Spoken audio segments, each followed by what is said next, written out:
Hello नमस्कार जय हिंद। स्वागत आप सभी का दिगा मंत्रा के यूट्यूब चैनल पर। मैं विकास गुप्ता हाजिर हूँ आपके बीच एक नए वीडियो के साथ, जहां आज हम डिस्कस करने वाले हैं थ्योरी ऑफ डिमांड। तो आज इसके हमने दो पार्ट्स कर लिए हैं। एक तो आज हम थ्योरी ऑफ डिमांड डिस्कस कर लेंगे, ठीक है, और फिर नेक्स्ट वीडियो में हम लोग जो है price elasticity of demand discuss कर लेंगे, क्योंकि दोनों ही जो टॉपिक्स हैं वो अपने आप में बहुत ही ज़्यादा इम्पोर्टेंट हैं एग्ज़ाम पॉइंट ऑफ व्यू से, ठीक है।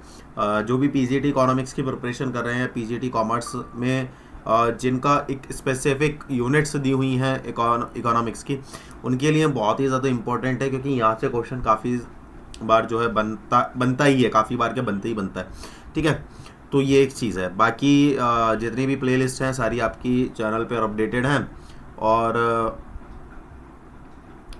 अपना प्रिपरेशन आप कर ही रहे हैं। एग्ज़ाम्स भी धीरे धीरे जो डेट हैं वो आ रही हैं, है ना, और कुछ एग्ज़ाम्स धीरे धीरे अनाउंस भी हो रहे हैं। तो आपके लिए अब काफ़ी बच्चे जो है वो कंफ्यूज हैं कि जो ये लेक्चर्स हैं वो है किस पर्पस से। देखिए, अगर मैंने पहले भी कहा है कि अगर आपका ये कंटेंट जो है, मैंने थ्योरी ऑफ डिमांड और प्राइस इलास्टिसिटी ऑफ डिमांड अगर आपके सिलेबस का पार्ट है, तो डेफिनेटली ये जो है आपके लिए बहुत ज़्यादा हेल्पफुल है।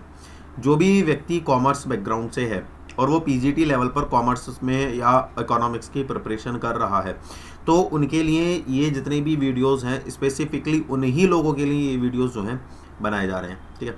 तो अगर आपके सिलेबस में theory of demand and price elasticity of demand वाला चैप्टर है, तो ये डेफिनेटली आपके लिए बना हुआ है वीडियो, ठीक है। तो किसी भी तरह की कोई टेंशन वाली बात नहीं है। टाइमिंग्स में थोड़ा सा चेंज हो गया है, ठीक है। अब हमारी जो क्लासेस हैं वो 2 बजे होने लगी हैं, दोपहर 2 बजे, ठीक है। पहले शाम 6 बजे होती थी, अब वो हमने शिफ्ट करके 2 बजे कर दी हैं, ठीक है। चलिए, बाकी जो भी अपनी प्रिपरेशन कर रहे हैं उनके लिए प्लेलिस्ट मैंने क्रिएट की हुई है, और उनके लिंक्स मैंने जो है कमेंट सेक्शन में दिए हुए हैं, और कुछ एमसीक्यूज़ की प्लेलिस्ट भी हमने अपलोड की हुई हैं, जो केवीएस और ठीक है केवीएस के नाम से हैं या बीपीएससी के नाम से भी है।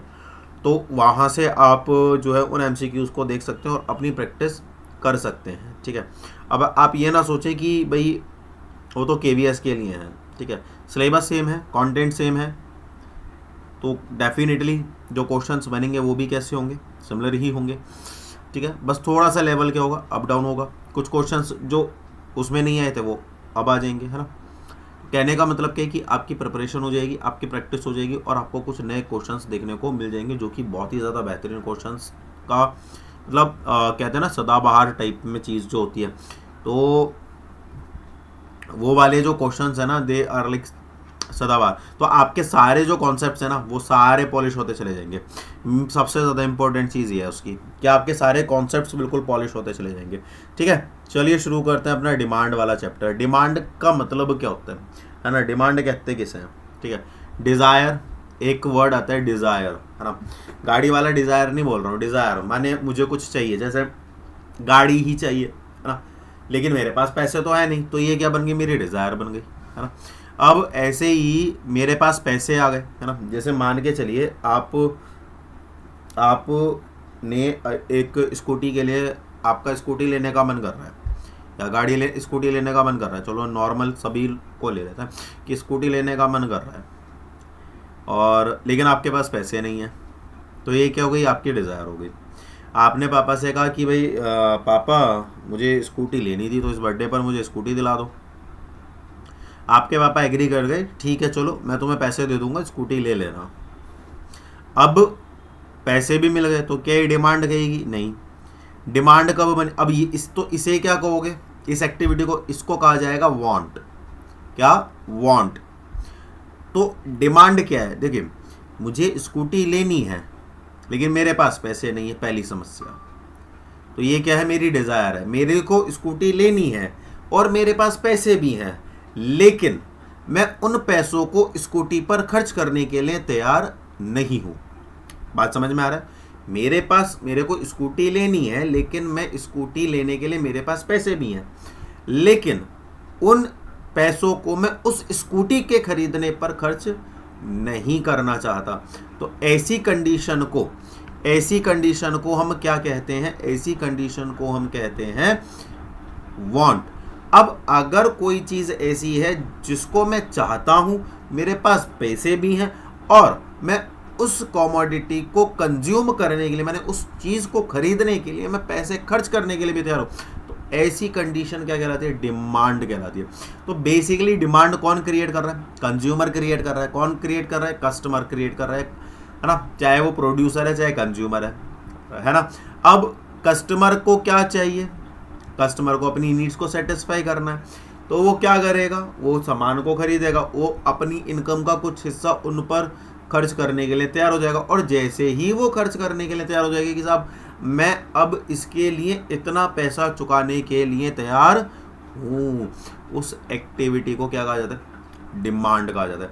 तो अब जो डिमांड होती है ना, जो डिमांड होती है वो अलग अलग डिपेंड करती है ना, क्या अलग अलग होती है, माने वो अलग अलग फैक्टर्स पर डिपेंड करती है। जैसे आपकी इनकम हो गई है ना, आपका टेस्ट हो गया, राइट, आपके प्रेफरेंस हो गए, ठीक है, या आपका स्टेटस हो गया, इन सब चीज़ों पर डिपेंड करती है। एक होती है क्वांटिटी डिमांड, है ना। क्या होती है? क्वांटिटी डिमांड, माने आप किसी पर्टिकुलर टाइम पीरियड पर, है ना, किसी पर्टिकुलर टाइम पीरियड पर आप दिए हुए प्राइस पर, दिए हुए समय पर और दिए हुए प्राइस पर आप कितना पैसा खर्च करने के लिए तैयार हो, that is known as a quantity demand. Clear हो गई ये वाली कहानी? तो एक में क्या है? एक में प्राइस पर डिपेंडेंट है, क्वांटिटी डिमांड है, और एक क्या है? बाकी के फैक्टर्स पर डिपेंडेंट है ना। फैक्टर्स क्या है? अब वो पढ़ लेते हैं। तो देखो, एक होती है इंडिविजुअल डिमांड और एक होती है मार्केट डिमांड, है ना। इसमें एक ए आएगा, है ना। बाजार मांग क्या होती है? देखो यहाँ पर डिमांड ऑफ कॉमोडिटी एक्स और डिमांड फॉर कॉमोडिटी एक्स, ठीक है। एक्स में कोई भी कॉमोडिटी आप कंसीडर कर सकते हो। तो एफ माने फंक्शन हो गया, पी एक्स माने प्राइस ऑफ कॉमोडिटी एक्स, ठीक है। जिस कॉमोडिटी की, जिस गुड की आप डिमांड कर रहे थे उसका प्राइस, ठीक है। पी आर का मतलब क्या? आर का मतलब है रिलेटेड गुड्स, आर का मतलब क्या? रिलेटेड गुड्स, ठीक है। वाई का मतलब क्या है? इनकम, वाई का मतलब क्या है? इनकम है। टी का मतलब है टेस्ट एंड प्रेफरेंस, टी का मतलब क्या है? Taste and preference. और ई का मतलब क्या है? एक्सपेक्टेशन। देखिए, जब आप कोई चीज़ खरीदते हैं तो उससे आपकी कुछ एक्सपेक्टेशंस बन जाती हैं। अब अगर वो पूरी होंगी तो आपको उसे चलाने में मज़ा आएगा, वरना नहीं आएगा, ठीक है। ये तो रही इंडिविजुअल। लेकिन मार्केट के डिमांड क्या होती है? मार्केट की और भी डिमांड्स होती हैं, है ना, ठीक है। मार्केट की क्या होती हैं? और भी डिमांड्स होती हैं। तो वो हम आगे डिस्कस कर लेते हैं, ठीक है। उसको हम क्या कर लेते हैं? आगे डिस्कस कर लेते हैं। देखो चलो यहीं देख लो, function P X, price of good X, जो मैं खरीदने के लिए तैयार हूँ। रिलेटेड गुड्स, उससे रिलेटेड गुड जो है, माने अच्छा रिलेटेड गुड का कॉन्सेप्ट समझो, ठीक है। रिलेटेड गुड्स का, अब जैसे मेरे पास यहाँ पे ना माइक रखा हुआ है, ठीक है, ऑन टेबल एक माइक रखा हुआ है। अब उसका क्या है? रिलेटेड गुड्स उससे क्या हो सकती है ना, उससे रिलेटेड गुड्स, उसका प्राइस, है ना, वो भी क्या करेगा? इसके पर इफेक्ट डालेगा। वो क्या डालेगा? उस पर इफेक्ट डालेगा। अब वो उसका सब्सटीट्यूट भी हो सकते हैं। जैसे मान के चलिए मैं माइक का यूज़ ना करके मैं ब्लूटूथ का यूज़ कर लूँ, मैं ईयरबड्स का यूज़ कर लूँ, तो ये क्या है? सब्सटीट्यूट्स है, ठीक है। क्लियर है? अब मुझे लग रहा है कि भाई मेरे जो ब्लूटूथ है या मेरा जो नेक बैंड है या जो स्पीकर है ना, या वॉइस मेकर हैं, ये जितनी भी चीज़ें हैं ये मुझे माइक के कंपैरेटिबल ज़्यादा चीपर पड़ रही हैं और ये ज़्यादा अच्छा परफॉर्मेंस भी दे रही हैं, तो मेरी डिमांड तुरंत शिफ्ट हो जाएगी। आप समझ पा रहे हो इस चीज़ को? वाई माने income, T taste, E expectations, N number of buyer, कितने लोग खरीदने के लिए तैयार हैं, है ना। और वाई डी का मतलब है कि डिस्ट्रीब्यूशन ऑफ इनकम, लोगों में जो इनकम है उसका डिस्ट्रीब्यूशन कैसे हो रहा है। तो ये सारी चीज़ें देखो मैंने यहाँ पर लिख दिया है, price of given goods, price of related goods, Y income हो गया, टी से टेस्ट एंड प्रेफरेंस हो गया, ई से एक्सपेक्टेशन हो गया, एन से नंबर ऑफ बायर हो गया, और वाई डी से डिस्ट्रीब्यूशन ऑफ इनकम हो गया। सिंपल। अब यहाँ पर एक सीधा सीधा सा लॉ मैं बता देता हूँ। अगर किसी कमोडिटी का प्राइस बढ़ेगा, चलो छोड़ो इसको सीधा समझते हैं। कल हमने चॉकलेट का एग्जांपल लिया था, अगर वो वाला वीडियो आपने नहीं देखा है देखना ज़रूर, उसी से रिलेटेड है, ठीक है। तो पहले अगर आप पहली बार जुड़ रहे हो ना, तो पहले के जितने भी वीडियोज़ हैं उन सबको आपको देखना चाहिए, तभी आप आगे का जो एक चैप्टर है या यूनिट है उसको आप समझ पाओगे। ठीक है, एक चॉकलेट है ना। अब जो चॉकलेट है उसका प्राइस क्या है, 10 रुपये। उसका प्राइस क्या है, 10 रुपये। ठीक है, आपके पास कितने रुपए हैं, आपके पास इनकम है आपकी 60 रुपये। तो आप कितनी यूनिट ले सकते हो, बोलो कितनी यूनिट ले सकते हो? सर 60 रुपये, एक चॉकलेट 10 की, तो मैं सर 6 यूनिट ले सकता हूँ। कितनी यूनिट ले सकता हूँ, 6। अब मैंने कहा कि इसका प्राइस बढ़ा देता हूँ, मैं क्या कर देता हूँ, इसका प्राइस बढ़ा देता हूँ। अब कितने हो गए, 12 हो गए। अब आप कितनी यूनिट ले सकते हो, सर 5 यूनिट ले सकता हूँ। तो इसका मतलब ये हुआ कि अगर किसी भी कॉमोडिटी का प्राइस बढ़ेगा तो उससे की जो क्वांटिटी डिमांडेड है वो क्या हो जाएगी, कम हो जाएगी। तो इसका मतलब क्या है, there is a negative relation, there is a negative relation among the price and demand, quantity demand. There is a negative relation between price and quantity demand. और वहीं पर अगर, ठीक है, वहीं पर अगर आपको, ठीक है, आपकी जो चॉकलेट का प्राइस है ना, तो चॉकलेट का प्राइस अगर 5 रुपये हो जाता है, कितने रुपए हो जाता है, 5 रुपये, तो आप कितनी यूनिट्स खरीद पाओगे, 12 यूनिट। तो प्राइस कम होने पर क्या हुआ, आपकी डिमांड बढ़ गई। तो इसीलिए इसका जो कर्व होता है वो हमेशा क्या होता है, स्लोप हो रहा होता है। क्यों, क्योंकि there is a negative relation, है ना, there is a negative relation. इसका मतलब क्या है कि जितना प्राइस में चेंज हुआ, जैसे मान के चलिए ये है, एक सेकंड देना,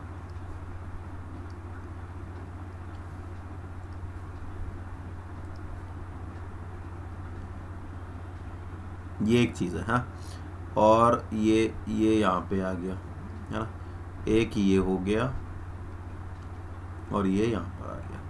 ठीक है, अब आप देखो, जैसे ही इसका प्राइस कम हुआ, माने ये P से किस पर आया, P1 पर आया, तुरंत ही इसकी जो डिमांड है वो क्या होगी, Q से Q1 पर शिफ्ट हो गई। माने ये इधर बढ़ा तो ये कहाँ पर हो गया, ये इधर हो गया, है ना। एक चीज़ तो ये हो गई। तो इसलिए हम ये कह सकते हैं there is a change upon change in P upon change in Q, है ना। ठीक है, क्लियर है। एक कहानी तो ये हो गई। एक कहानी और क्या हो सकती है साहब, दूसरी कहानी भी सुन लेते हैं, है ना। दूसरी कहानी भी सुन लेते हैं। दूसरी कहानी क्या है, मान के चलिए ये है आपका, ये आपका डिमांड कर्व है। इस पॉइंट पर P प्राइस पर आप इतनी क्वांटिटी डिमांड कर रहे हैं। अब आपका क्या हुआ, आपका प्राइस बढ़ गया। अब जैसे ही प्राइस बढ़ा, माने ये क्या हो गया, प्राइस बढ़ गया, तो आपकी क्वांटिटी डिमांड क्या हो जाएगी, कम हो जाएगी। तो इसका मतलब है कि अभी भी आपका रिलेशन क्या बना, change in P upon change in Q, जिसको हम AB अपॉन BC भी कह सकते हैं, है ना। AB और BC इसके नाम दे सकते हैं। क्लियर है। आई होप ये चीज़ जो है आपको बिल्कुल अच्छे से क्लियर हो गई होगी। यस और नो, यस और नो। अगर क्लियर हो गई है तो फटाफट से यस लिख दो यार, है ना, फटाफट से फीडबैक दे दो अगर यहाँ पर ये चीज़ क्लियर हो गई है तो, है ना। चलिए, पता भी चल जाएगा मुझे कि आप कितना देख रहे हो। तो स्लोप क्या होता है, minus change in P upon change in Q। अब आप कहोगे सर ये माइनस क्यों, क्योंकि there is a negative relation between the price and quantity demanded. अगर पॉजिटिव होता तो नहीं लिखते, लेकिन क्योंकि यहाँ पर क्या है, नेगेटिव रिलेशन है, तो माइनस का मतलब माइनस नहीं है, सब्ट्रैक्शन नहीं है। यहाँ पर माइनस जो साइन है that is indicating that there is a negative relation. ठीक है, तो कई बार ऐसे भी पूछ लेता है कि जो माइनस का साइन होता है वो किस चीज़ को डिनोट कर रहा है, सब्ट्रैक्शन को नहीं, वो किस चीज़ को डिनोट कर रहा है, नेगेटिव रिलेशनशिप को। क्लियर हो गया ये वाली बात। और यहाँ पर कांस्टेंट ये जो होती है स्ट्रेट लाइन होती है, क्योंकि डिमांड कर्व क्या होता है, यहाँ पर जो है कांस्टेंट है। ठीक है, चलिए अब इसके बाद हम कुछ बात कर लेते हैं टाइप्स ऑफ गुड्स की। एक होता है सब्सटीट्यूशन। मैंने क्या कहा, मेरे पास माइक है ना, लेकिन मैं माइक का यूज़ ना करके क्या मैं ईयरबड्स का यूज़ कर सकता हूँ? आप कहोगे यस सर। क्या मैं जो है नेक बैंड का यूज़ कर सकता हूँ, ब्लूटूथ का यूज़ कर सकता हूँ, या वायरलेस माइक का यूज़ कर सकता हूँ? आप कहोगे यस सर, व्हाई नॉट। तो इसका मतलब क्या है कि अगर मुझे लग रहा है कि रिलेटेड गुड्स जो है, माइक का जो प्राइस है वो बढ़ गया है, तो तुरंत मेरी डिमांड जो होगी वो शिफ्ट हो जाएगी। मेरी जो डिमांड होगी वो क्या हो जाएगी, शिफ्ट हो जाएगी। किस पर? दूसरे प्रोडक्ट पर जो उसका सब्स्टिट्यूट है। इज इट क्लियर, यस और नो। उदाहरण के तौर पर जैसे एक बहुत सबसे कॉमन एग्जांपल है चाय और कॉफ़ी का, बचपन से सुनते आ रहे हैं। तो अगर चाय का प्राइस बढ़ता है तो लोग कॉफ़ी पीना स्टार्ट कर देंगे, और अगर कॉफ़ी का प्राइस बढ़ता है तो लोग चाय पीना शुरू कर देंगे, है ना। अब यहाँ पर बहुत सारे बच्चे ये कहते हैं कि सर मेरे को तो चाय पीनी है और मुझे कॉफ़ी नहीं अच्छी लगती है, तो वो एक्सेप्शंस में जाएगा। इन जनरल क्या होगा कि अगर आपको लगेगा कि आपके किसी भी चीज़ का, जैसे टोन्ड मिल्क और फुल क्रीम मिल्क है ना, हालांकि ये इन्फीरियर गुड्स और जो हमारी नॉर्मल गुड्स होती है वहाँ पर आएगा, लेकिन आप सब्सटीट्यूट तो है ना। तो सब्सटीट्यूट्स गुड्स माने आप नहीं, मिल्क दोनों है तो मिल्क ही, सब्सटीट्यूट गुड्स कोई भी ऐसी चीज़ जहाँ पर आप उनका यूज़ कर सकते हो, उनकी जगह पर, है ना, उनकी जगह पर किसी दूसरे प्रोडक्ट का यूज़ कर सकते हो, उनको क्या कहा जाता है, सब्सटीट्यूट गुड्स कहा जाता है। क्लियर हो गई ये वाली कहानी, यस और नो। तो यहाँ पर क्या होगा कि आपका प्राइस इतना है और आप इतना यूज़ कर रहे हो। यहाँ पर क्या है, price of demand for T, यहाँ पर क्या है, प्राइस ऑफ कॉफ़ी। अब प्राइस ऑफ कॉफ़ी का प्राइस अगर बढ़ता है तो डिमांड किसकी बढ़ जाएगी, टी की, है ना, डिमांड किसकी बढ़ जाएगी, टी की। लेकिन अगर कॉफ़ी का प्राइस क्या होता है, कम होता है, माने टी का प्राइस क्या हो जाता है, बढ़ जाता है, तो टी की डिमांड क्या हो जाएगी, कम हो जाएगी। यस और नो, एग्री विद दिस। तो इसीलिए इसका जो कर्व बनेगा वो पॉजिटिव स्लोप्स अपवर्ड की तरफ बनेगा। यस और नो। कॉम्प्लीमेंट्री क्या होता है, जो एक दूसरे पर डिपेंडेंट है ना, जो एक दूसरे पर क्या डिपेंडेंट है। फॉर एन एग्जाम्पल,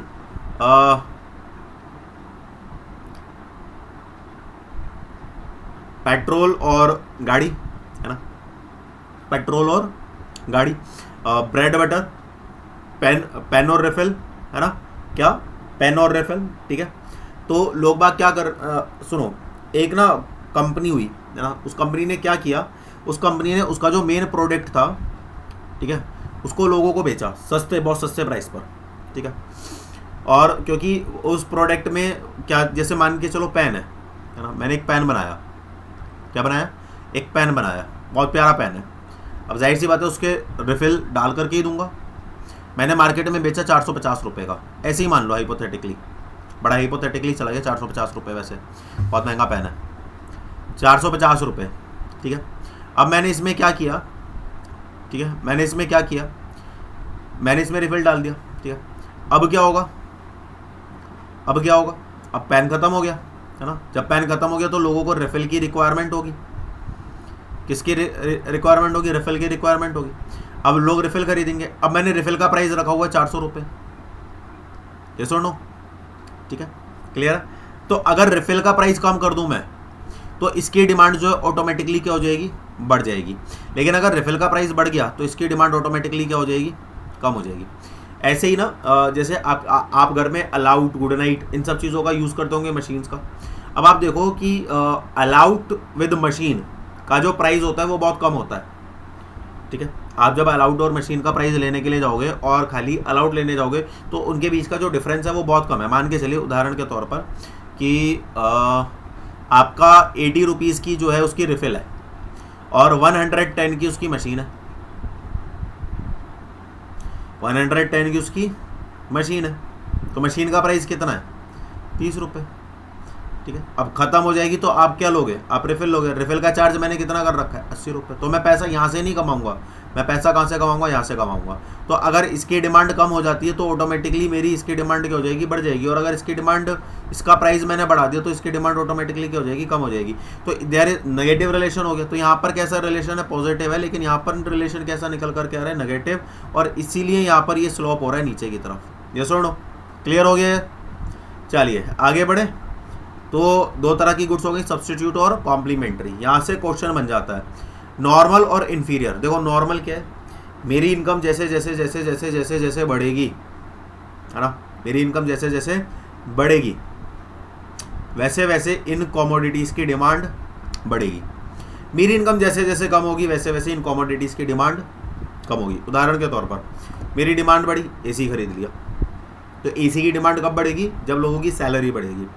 लेकिन अगर लोगों की सैलरी डिक्रीज होना शुरू हो गई तो एसी की डिमांड बढ़ेगी, नो, बिल्कुल भी नहीं। नॉर्मल गुड्स क्या है, इनको आप लग्जरी गुड्स भी कह सकते हो एक स्तर पर, है ना। जैसे लोगों की इनकम बढ़ेगी तो लोग सोफ़ा खरीदेंगे, वरना नॉर्मली लोग चेयर से काम चला लेंगे।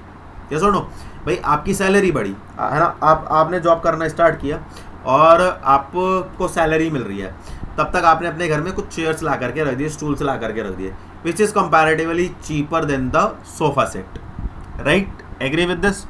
अब हुआ क्या, आपकी इनकम लेवल क्या होने लगा, बढ़ने लगा, इनकम क्या होने लगा, बढ़ने लगा, और बढ़ गया और बढ़ गया। अब आपको खुद क्या लगने लगेगा, यार स्टूल चेयर्स चीप लग रहा है बड़ा, क्यों ना हम यहाँ पर इसको रिप्लेस करके सोफ़ा सेट लगा दें।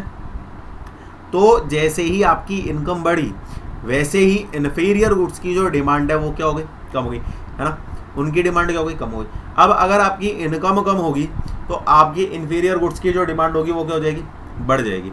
ये सुनो, तो नॉर्मल गुड्स में हमेशा क्या होता है, पॉजिटिव रिलेशन होता है ना, और इन्फीरियर गुड्स में क्या होता है, नेगेटिव रिलेशन होता है। क्लियर है, सुनो। इसके बाद जब हम आगे बात करते हैं तो गिवन गुड्स आते हैं। एक्सेप्शंस की बात हो रही है यहाँ पर कि प्राइस बढ़ने पर जो है किसी भी कमोडिटी की डिमांड बढ़ती है। हीरा है, हीरा जितना ज़्यादा महंगा होगा उसकी डिमांड उतनी ज़्यादा बढ़ेगी, ऑब्वियस ही बात है।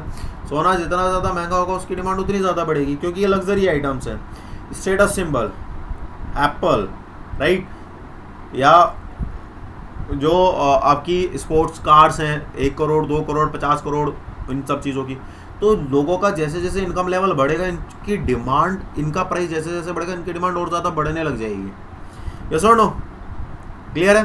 तो ऐसे ही गिफन ने कहा, तो गिफन ने कहा कि डिमांड का जो रूल है वो सभी जगह पर कंफर्म लगेगा, ऐसा नहीं कह सकते, ठीक है। ऐसी आर्टिकल ऑफ डिस्टिंक्शन में कहा गया, उन्होंने कहा कि कुछ ऐसी भी चीज़ें होती हैं जिनका जैसे जैसे प्राइस बढ़ता है उनकी डिमांड वैसे वैसे क्या होती चली जाती है, बढ़ती चली जाती है। या कुछ चीज़ों की डिमांड इसलिए ज़्यादा हाई होती है क्योंकि उनका प्राइस ज़्यादा हाई है। और कुछ, एक ने तो ये कह दिया कि इर्रेशनल जजमेंट, माने कुछ लोग ये सोचते हैं कि ये चीज़ महंगी है इसलिए ये चीज़ अच्छी है, और इसलिए अगर हम इसको यूज़ करेंगे तो ज़्यादा अच्छा होगा। जैसे मैं एक उदाहरण के तौर पर बताता हूँ, आप मार्केट में गए, एक शर्ट खरीदी, और आप वहाँ पर 2 शर्ट हैं बिल्कुल सेम है, एक तो नॉर्मली ऐसी पड़ी हुई है और एक को डिब्बे विब्बे में पैक करके अच्छे से टैग वैग लगा करके रखा हुआ है। जो ऐसे ही नॉर्मली डाल रखी है बाकी शर्ट्स के साथ, उसका प्राइस 200 रुपये है, और वहीं जो डिब्बे में प्राइस व्राइस करके बहुत अच्छे से उसको मेंटेन करके रखा हुआ है, उसका प्राइस 799 है। 200 रुपये और 799, मतलब 800 रुपये, 4 गुना ज़्यादा। तो आपको क्या लगेगा, उसने दोनों दिया है, तो आपने क्या कहा कि यार दोनों सेम ही लग रही हैं, लेकिन उसने क्या कहा, नहीं सेम नहीं है, प्राइस में देखो कितना अंतर है। तो आपको लगेगा हाँ यार ऑब्वियस ही बात है, 800 रुपये क्या, डेफिनेटली इसकी क्वालिटी अच्छी होगी, जबकि वास्तव में ऐसा नहीं है। मैं ये नहीं कह रहा कि ऐसा हमेशा होता ही है, ऐसा नहीं भी होता है ना, कि आप जो सस्ती चीज़ खरीद रहे हो वास्तव में ख़राब भी होती है, लेकिन कई बार ऐसा भी होता है कि जो चीज़ें महंगी हैं वो बिल्कुल अच्छी ही होंगी, ऐसा भी नहीं है, इरेशनल। तो ऐसी कंडीशन में कहा गया कि जो डिमांड कर रहा है वो नेगेटिवली स्लॉप ना होकर के वो पॉजिटिवली ऊपर की तरफ, आगे की तरफ बढ़ जाएगा, क्योंकि लोग उसे खरीदेंगे महंगा होने के बाद भी। क्लियर है, चलिए आगे बढ़ते हैं। इसके बाद हम मूवमेंट की बात कर लेते हैं और शिफ्ट की बात कर लेते हैं। हमारा डिमांड कर्व मूव हो रहा है, देखो मूव का मतलब है कि वो एक, माने ये प्राइस था 10 रुपये था, 20 क्वांटिटी थी, प्राइस P1 पर गया, माने 8 रुपये हुआ, तो मेरी जो डिमांड थी ये प्राइस, ये यहाँ से नीचे जा रहा है और ये इधर की तरफ जा रहा है। यस और नो, ऐसे ही हो रहा है ना, बोलो हाँ। तो ये 20 से किस पर, कितने पर चला गया, 30 पर चला गया। अब इसका प्राइस क्या हो गया, बढ़ गया, माने ये किस पर चला गया, 12 पर चला गया। तो यहाँ पर ये क्या हो रहा है, बढ़ रहा है, और जैसे ही ये बढ़ रहा है इसको क्या कर दिया मैंने, ये इधर चला गया, माने 20 की क्वांटिटी कितने पर चली गई, 10 पर चली गई। यस और नो। तो इसका मतलब क्या है कि पहले मेरा कर्व कहाँ पर बन रहा था, यहाँ पर, लेकिन वो मूव होकर के प्राइस बढ़ने पर वो मूव होकर के कहाँ पर चला गया, यहाँ पर चला गया। मेरा पहले कर्व कहाँ पर बन रहा था, यहाँ पर बन रहा था, लेकिन जैसे ही प्राइस कम हुआ वो मूव होकर के कहाँ पर चला गया, यहाँ पर चला गया। तो वो ए से बी पर चला गया और मेरी क्यू से Q1 पर चली गई और प्राइस पी से P2 पर आ गया। इसको कहा जाता है चेंज इन क्वांटिटी डिमांड। अब क्वांटिटी डिमांड है तो डेफिनेटली यहाँ पर किस में चेंजेस हो रहे हैं, प्राइजेज में चेंजेस हो रहे हैं। इसको जो है एक्सटेंशन और कॉन्ट्रैक्शन भी कहा जाता है। एक्सटेंशन माने विस्तार, फैल जाना, जब क्वांटिटी बढ़ जाती है तो वो फैल जाता है, और कॉन्ट्रैक्शन माने सिकुड़ जाना, माने उसको है ना समझ जाओ, सिकुड़ जाना माने जो डिमांड है वो क्या हो जाती है, कम हो जाती है। ठीक है, अब बाकी के जो फैक्टर है जैसे प्राइस ऑफ रिलेटेड गुड्स हो गया, इनकम हो गया, टेस्ट हो गया, प्रेफरेंस हो गया, राइट, और एक्सपेक्टेशंस हो गए, ये सारी की सारी चीज़ें यहाँ पर क्या रहेंगी, कांस्टेंट। चेंजेस केवल किस में होंगे, प्राइस में। यहाँ पर बच्चे कई बार कंफ्यूज हो जाते हैं, तो ये चीज़ बिल्कुल दिमाग में रखो कि क्वांटिटी डिमांड माने प्राइस, क्वांटिटी डिमांड माने प्राइस, और चेंज किस में कर रहे हैं, क्वांटिटी डिमांड में। जब भी मूवमेंट की बात आएगी तो क्वांटिटी डिमांड सोच लेना। मूवमेंट माने प्राइस बढ़ा तो मैं उधर चला गया, प्राइस कम हुआ तो मैं इधर आ गया। 3 दुकानें हैं, इसको इस तरह से समझो, 3 दुकानें, 1 2 3, ठीक है, एक मेरे को ग्लास लेना है, क्या लेना है मेरे को, एक ग्लास लेना है, ठीक है। यहाँ इन तीनों पर ये 60 रुपए का है, या इस पर मजा नहीं आ रहा, कुछ खाने पीने की चीज़ लेते हैं, भूख सी लग रही है। ये 3 ठेले खड़े हैं, क्या खड़े हैं, ये 3 ठेले खड़े हैं, है ना। और मुझे क्या लेना है, जैसे अभी गर्मी चल रही है तो लीची ले लेते हैं, है ना, लीची लेनी है। अब यहाँ पर जो है 150 रुपीज़ kg है, यहाँ पर भी 150 है, और यहाँ पर भी क्या है, 150 है। अब मैंने तीनों से पूछा, है ना, जैसे ही मैंने इससे पूछा कि भाई कितना दे रहे हो, 150, है ना, तो मैं यहाँ पर क्या, इसने कहा कि 150 की है लेकिन मैं आपको 140 की लगा दूंगा। अब तुरंत मैं कहाँ पर शिफ्ट हो गया, यहाँ पर शिफ्ट हो गया, यस और नो, यस और नो। अब क्या होगा, मैं इसके पास गया, इसने क्या कहा, इसने कहा 150, तो मैं वापस किस पर आ गया, 140 पर आ गया। फिर मेरे को किसने बुला लिया, इसने, कि मैं आपको एक काम करो, मैं 130 में आपको दे दूंगा, है ना। तो इसका मतलब क्या है कि अगर प्राइस कम होगा तो मैं वहाँ से सामान खरीद, तो मेरा मूवमेंट हो रहा है, मेरा क्या हो रहा है, मूवमेंट हो रहा है। मैं एक हूँ वहीं पर उसी मार्केट में, लेकिन मैं एक जगह से दूसरी जगह पर हिल रहा हूँ बिना अपनी पोजीशन चेंज किए, यस और नो, एग्री विद दिस। तो मूवमेंट, ठीक है, मूवमेंट कब होगा, जब प्राइस चेंज होगा। अगर कोई मुझे बेहतर प्राइस देगा तो मैं वहाँ से ज़्यादा क्वांटिटी परचेज कर लूँगा, ठीक है, यस और नो। जैसे मान के चलिए 150 रुपये किलो ही है, और ये कह रहा है कि सब मैं 100 रुपये लगा दूंगा, तो ऐसा भी हो सकता है कि मैं 200 रुपये में, कि 2 दिन बाद फिर से लेने आना पड़ेगा, तो 200 रुपये की भाई तू 2 किलो दे दे, ऐसा कर ले। तो मैंने जैसी क्वांटिटी बढ़ाई तो उसने कहा ठीक है साहब, 150 की जगह पर, 130 की जगह पर आप 110 रुपये दे देना, ऐसा भी हो सकता है। तो क्वांटिटी बढ़ेगी तो प्राइस कम हो जाएगा, या ये कह लो कि प्राइस कम होगा तो क्वांटिटी बढ़ जाएगी। तो मैं ए से कहाँ पर शिफ्ट हो जाऊँगा, बी पर। और अगर प्राइस बढ़ जाएगा कि नहीं साहब, कुछ होते हैं ना कि सही से ही लगा लो, तो वो क्या कह देगा कि चलो 150 रुपये की जगह 170 दे देना आप, तो मैं क्या करूँगा, एक काम कर, 100 ग्राम दे दे, है ना। तो इसका मतलब क्या है कि मैं ए से किस पर चला गया, सी पर चला गया। इसको कहा जाता है मूवमेंट। आई होप ये क्लियर हुआ होगा। क्लियर हुआ है तो फटाफट से लाइक कर दो। चेंज, शिफ्ट किस में, क्वांटिटी डिमांड में नहीं, डिमांड कर्व में। मतलब यहाँ पर प्राइस कांस्टेंट होगा, प्राइस क्या होगा, कांस्टेंट होगा। चेंजेस किस में होंगे, बाकी के फैक्टर में। लोगों की इनकम बढ़ेगी, वो ज़्यादा खरीदेंगे। प्राइस सेम है, प्राइस सेम है, कोई चेंज नहीं हो रहा है, लेकिन फिर भी उसकी क्वांटिटी बढ़ गई क्योंकि मैंने ज़्यादा खरीद ली। मैंने क्या कहा, प्राइस सेम है, लेकिन फिर भी मैंने क्या कहा कि भाई ठीक है तू 2 किलो दे दे, क्योंकि मेरी इनकम बढ़ गई। अचानक से सैलरी क्रेडिट हो गई, मैंने कहा कि अच्छा सैलरी आ गई, चलो एक काम करते हैं, तू 2.5 किलो लीची तोल दे 150 रुपये पर ही। वो भी खुश, मैं भी खुश, मेरी सैलरी आ गई, मैं इसलिए खुश, वो इसलिए खुश, उसके सेम रेट पे बिना भावता है कि वो भी गई। अब क्या होगा, कई बार अच्छा डिडक्शन लग गया, अरे यार 10,000 रुपये पड़े थे अकाउंट से और वो भी डिडक्शन के चले गए, तो उसमें क्या होगा कि भाई यार अच्छा चल एक काम कर, आधा किलो कर दे। प्राइस सेम है तो 75 रुपीज़ दे करके मैं आ जाऊँगा, यस और नो।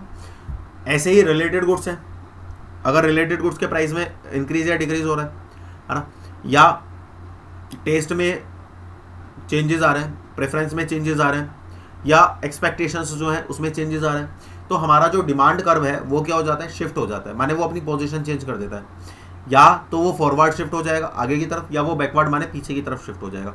क्या यहाँ तक की बात क्लियर हो गई? अगर यहाँ तक की सारी बातें क्लियर हो गई तो बेटा कॉन्ग्रेचुलेशन, आपका डिमांड कर्व जो है बिल्कुल क्लियर हो गया है। और कल हम लोग इलास्टिसिटी ऑफ डिमांड डिस्कस करने वाले हैं। बहुत इंपॉर्टेंट टॉपिक है और बहुत मस्त टॉपिक है, बिल्कुल भी देखना मत भूलना। और इसलिए फटाफट से सभी लोगों के साथ वीडियो को शेयर कर दो ताकि ज़्यादा से ज़्यादा लोग कनेक्ट हो सकें।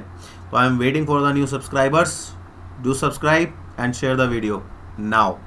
वीडियो को लाइक कीजिए और कमेंट कीजिए और बताइए आपको आज का एक्सपीरियंस कैसा लगा। मिलेंगे कल, तब तक खाना खाइए, मस्त पढ़ाई कीजिए, नोट्स बनाइए।